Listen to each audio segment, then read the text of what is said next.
Welcome to another edition of the Big News Roundup. I'm Bill Thomas, and here's what's happening right now. Embattled Governor Tim Walz makes a surprising announcement concerning the end of the federal immigration crackdown in Minnesota. A former U.S. Embassy official reveals that Somali nationals routinely lied to American authorities in order to illegitimately secure their visas and enter our country. And a Republican lawmaker launches a groundbreaking proposal to pay whistleblowers who actually help federal investigators track down taxpayer fraud. Also, President Trump considers a massive military buildup in the Middle East. And check this out, a legendary superstar bags an enormous financial windfall when she sells the rights to all of her pop music classics for a staggering amount of money. All this and a whole bunch more, it's coming up right now on the Big Roundup. We have a great deal to get to today, and we begin here. In a highly anticipated announcement, Minnesota Governor Tim Walz now says he fully expects the federal immigration crackdown, which has been wreaking havoc in his state, to come to a close in the next several days. Walz says he recently spoke with border czar Tom Homan and the White House as well, and that based on those conversations, he's hopeful that the Trump administration's aggressive, what he calls retribution campaign, is finally winding down at long last. Nice try there, Timbo, but it's a law and order campaign, not a retribution campaign. He also says that right now his team is definitely in what he calls a trust but verify mode. However, he also says he anticipates receiving word in the near future that the ICE occupation of the Twin Cities area is ending once and for all. Additionally, the governor says his expectation is that the border czar himself will soon step before the cameras and announce to the entire world that he's finally shutting down that entire operation.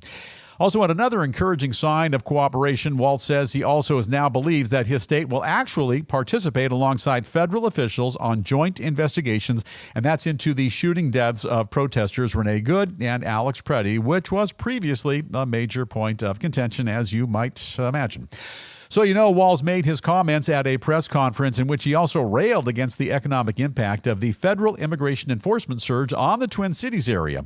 Now claims that as a result of the crackdown, the entire local restaurant industry has suffered enormous collateral damage, in part because both customers and employees alike, they're afraid to leave their homes. Well, another good try there, Tenacious Tim, but wholly inaccurate. More on that shortly. In the meantime, ICE agents are still hard at work and doing their job throughout the entire Twin Cities area. And right now, they're taking it up a notch by detaining and arresting any so-called legal observers, in other words, professional agitators, who use their vehicles to impede ICE operations in any way. In other words, get out the way. And peeking ahead, when he finally leaves office later this year, Walz is likely to leave behind a legacy of failed oversight and widespread fraud to whoever eventually succeeds him. They're going to have a lot of work on their plate. Despite the fiasco of his entire regime, however, the current favorite to replace him is fellow Democrat Amy Klobuchar, who for the time being is polling significantly ahead of My Pillow founder and potential Republican candidate Mike Lindell. I like that Pella fellow. Our final thought, and this is the News Roundup Lowdown. As with most things in life, there's good news and there's bad news. And as that Bruce Almighty fellow once said all those years ago, that's how the biscuit falls apart, or something like that. And that's the way the cookie crumbles. Well, I was kind of close. Hey, first up, the good news. As the great American patriot and legendary, honest, and trustworthy Minnesota Governor Tim Walz says, the immigration crackdown in his state is beginning to wind down. He might be right, but until the Trump administration or the border czar Tom Homan makes that official announcement, more than 2,000 federal agents still on the ground and performing their assigned duties.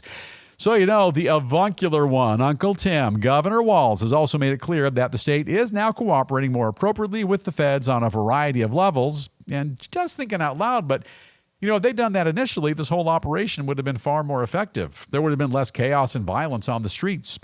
And perhaps those 2 unnecessary deaths could have been avoided. Briefly, just enough time for this FNA. That's called the Fake News Alert. The Timinator recently said that the restaurant sector in Minneapolis has suffered a downturn in business because folks are afraid to go out due to the immigration crackdown.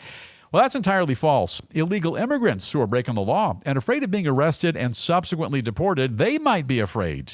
Other folks, I don't think so. Not so much. By and large, that is the good news. Here's the bad news. In all the confusion, I guess the guy we all affectionately refer to, this guy, Trustworthy Tim, he forgot to update us on that $9 billion worth of fraud in his fabulous state. Trusty Tim, what gives? You've got the number to the hotline. Here it is. Ring through anytime and state your case. And right now, America, do you hear what I hear? Right, nothing. He's not calling, but there's the hotline right there. All right, switch things up just a bit and shift our focus now to a former U.S. Embassy official who's now making an extraordinary claim about a large number of Somali immigrants and how they initially managed to weasel their way into our home base, our country. So, the official Simon Hankinson used to work at a bunch of American consulates in Africa, and he's now claiming that Somali nationals routinely lied, no kidding, whenever they filled out visa applications in order to immigrate to the U.S. They lied? Say it isn't so. He also says during each of his foreign assignments, prospective immigrants often lied many times each and every day about nearly every aspect of their lives, including their name, age, marital status, and more. Hope they didn't lie about their wage. He also says that in order to ultimately receive approval, those hopefuls intentionally hid the truth about their jobs, their wealth, and their eventual desire to return home as well.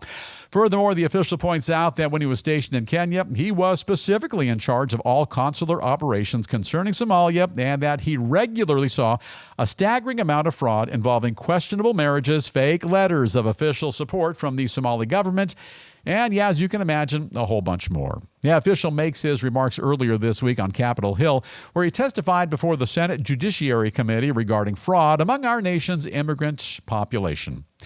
During his appearance, he told lawmakers that in his experience, the more corrupt and poor a country is, the greater likelihood of visa fraud, and that Somalia, it's about as poor and corrupt as a country can get. He also says that, unsurprisingly, because of that fact, Somalis commit an extraordinary amount of fraud when applying for U.S. visas, but that it doesn't end there. He says that once they're inside our country, home base, they continue to commit even more immigration fraud, especially when it comes to seeking added benefits or bringing one of their relatives here to the U.S. Furthermore, the official goes on to suggest there's a definite link between visa fraud and welfare fraud. It says that both crime and corruption often follow immigrants to their new countries, and that we're especially vulnerable here in the States because refugees are immediately eligible to receive federal benefits, and that includes Medicaid, also food assistance, social services, and a whole bunch more. Final thought, and this is the News Roundup Lowdown. Well, like great-grandma Thomas said all those years ago, there's good and bad in everyone. In later years, she kind of changed that up just a little bit and said there's good and bad in almost everyone. I hear you, Graham. I feel you. I've yet to come across anybody in my lifetime who could effectively argue that the USA, with all its issues and faults, is anything other than the greatest country in the world. Well, Ilhan Omar, she might argue that point. She's always complaining about something, but nobody else is going to argue that.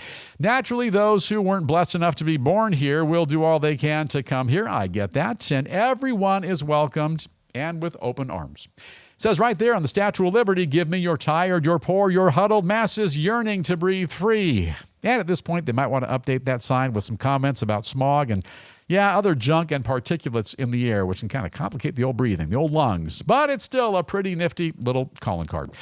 I say, come on down, but do it the right way. Go through the appropriate channels. Do some authentic paperwork. No fibbing. And once you're here, it's not going to kill you to maybe play by the rules and try to assimilate. Hey, look, here's the scanning. Nearly every country on the planet has in place a system of immigration control, and we do as well.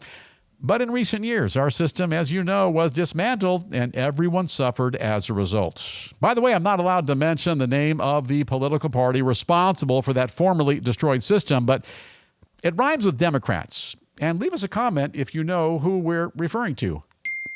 Our turn now to the pros. Now we'll see what they have to say. A little what we call comparison contrast. Barack Obama, he once cogently pointed out securing the borders alone does not solve immigration management. Well, maybe not, but it's a good start, son. On the other hand, the great one, President Ronald Reagan said, a nation that cannot control its borders is not a nation. I think I like that take on immigration just a little bit better.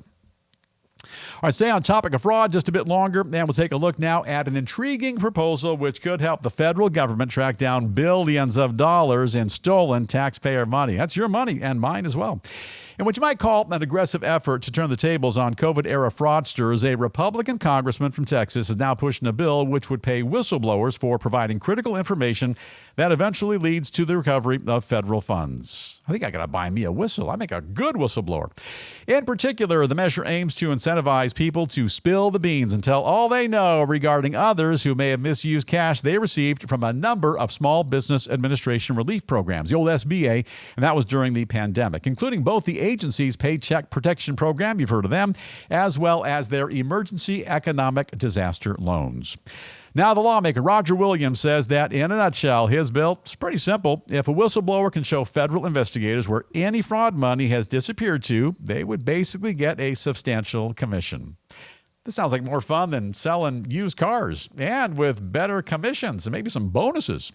He also claims that his measure makes complete sense because it would immediately put all fraudsters on high alert and let them know that the federal government is actually willing to shell out hard-earned taxpayer money in order to track them down. We're on to you. Meanwhile, the congressman says that right now the amount of money which is still missing from those previously mentioned programs is staggering, adding up to, check this out, nearly $300 billion combined. Also claims the former Biden administration wanted to sweep the problem under the rug and write those losses off completely before he eventually decided to make a sincere effort to track down the cash for the good of our whole country. Furthermore, he says that a bunch of folks actually know where all that misplaced money actually is, that the federal government believes a great deal of it wound up in the hands of foreign nationals, and that it should never be written off in favor of the fraudsters because in the end, it ultimately belongs to you and I, American taxpayers.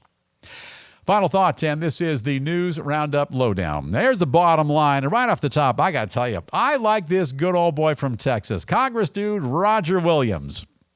No, Editor Pranov, don't do that. That's the wrong Roger Williams. This Roger Williams is known worldwide as Mr. Piano. Yeah, he earned 21 gold and platinum albums, the first pianist to receive a star on the Hollywood Walk of Fame. I'll tell you, does a rockin' good version of the standard Autumn Leaves. But come on now, give us the other Roger, the right Roger. That's much better. Hey, look, if there's a buck in it, I'll rat anybody out, provided it's for a good cause. And this is a good cause. The way I see it, we all got to band together as a country and do all we can collectively to stop people from getting rich, all by intercepting our tax money and hopefully using that dough, I would imagine using that dough to buy themselves fancy cars, and luxury houses and boats and Rolex watches and even cable TV. In fact, that Congress fella, you got to pay real close attention to what this guy's saying. Basically, he's the national fraud sheriff. He needs help solving a multi-billion-dollar fraud caper and is willing to deputize all of us to help him find the bad guys and simply recover the dough. Now, if you help track down even a small portion of those missing greenbacks and maybe score a little 10% commission, you might be set for life. Now, you think about it and crunch those numbers, 10% of $300 billion, that's more than just merely chump change. Is also this, if the feds are looking to hire an army of get-rich-quick whistleblowers, that's you and me, you might want to think about investing in whistle stocks, another potential path to riches, because if they're looking for whistleblowers and there's a buck in it, whistles are going to begin flying off the shelves. Just a little advanced planning for you. Our turn now to a former Southern California political operative who's going to be spending the next few years behind bars for acting as an illegal agent of the Chinese Communist regime. What was this guy thinking? According to federal prosecutors, under the specific direction and control of Chinese officials, the convicts spearheaded a team which helped their chosen candidate get elected to a city council seat in an unnamed Southern California city, which, by the way, is believed to be Arcadia, if you ever heard of Arcadia, not too far from Pasadena, California.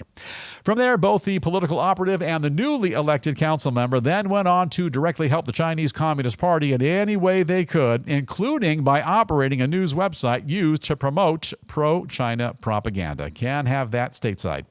Now, a few months ago, the culprit admitted his crime by pleading guilty to acting as an agent of a foreign government, and as a result, he's just been sentenced to 4 years in federal prison.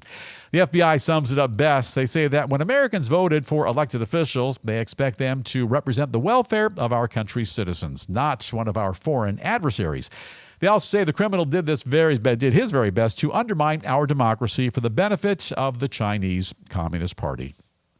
All right, a couple of additional headlines we're also keeping a very keen watch on right here in the News Roundup newsroom. And first up, President Trump, good old 47, says he's now thinking of ramping up pressure on Iran by sending a second U.S. aircraft carrier strike group to the Middle East as negotiations, all designed to curtail Tehran's nuclear and ballistic missile programs, seem to be heading nowhere.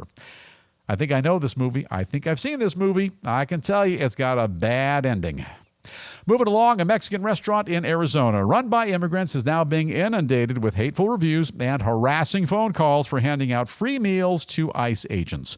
Well, the eatery's owners, the owners of the eatery, say the goodwill gesture is simply their way of saying thanks a bunch to the officers for putting their lives on the line. Always support law enforcement. Also in Washington, the Nonpartisan Congressional Budget Office, the CBO, now estimates that by the time it's all said and done, President Trump's big, beautiful bill, the old triple B, is going to eventually add $4.7 trillion to our country's total deficit over the next 9 years. However, in about 9 years, I think Elon Musk might be able to write a check for that and just demolish the entire debt. We'll all be good again. And now a quick gander at a bit of showbiz news. And we kick things off today with a legendary performer who has really done it again after scoring the musical deal of a lifetime. According to reports, the one and only Britney Spears recently sold the rights to all of her iconic pop music classics like Oops, I Did It Again, Baby One More Time, and all the rest. The price tag, not going to believe it, reportedly in the neighborhood of $200 million for a bunch of goofy songs. Well, look, she's not exactly Ella Fitzgerald, but she ain't half bad. She's no Carole King, but I'm still a big fan. And while you can't really compare her to Aretha Franklin, I still have some hardcore respect for her fine talent. So America, don't criticize her for selling her catalog. In fact, I hereby demand that you leave her alone. Leave Britney alone! Please. And in Hollywood, one of the most popular actresses in the entire world, Margot Robbie, now revealing that early on in her career, she received a harsh reality check when she was presented on set with an instruction book telling her how to eat less. The Barbie star says she received the unwelcome gift from her male co-star at the time and that it definitely left a very bad taste in her mouth about the entire industry. You know, there are, to my understanding, a million things you can give to nearly every member of the fairer sex, and you'll be met with gratitude, possibly even a warm embrace, and maybe even a little kiss on the cheek right there. A beautiful red rose, a box of imported chocolates, a brand new Mercedes-Benz. There is just one thing you shouldn't present to a woman, and that's a book called Why French Women Don't Get Fat. By the way, the gentleman who presented that book to Miss Robbie is now expected to recover from his severe injuries very soon. And I just dig a story with a good ending. I like that. And now it is time to call it a wrap on the Big News Roundups. Have an awesome day today. Stay safe. And if you haven't done so already, it's pretty basic. Just hit that subscribe button right there. With that, we're going to dim the lights and fade to black. And we'll see you right here next time for another episode of the Big News Roundup.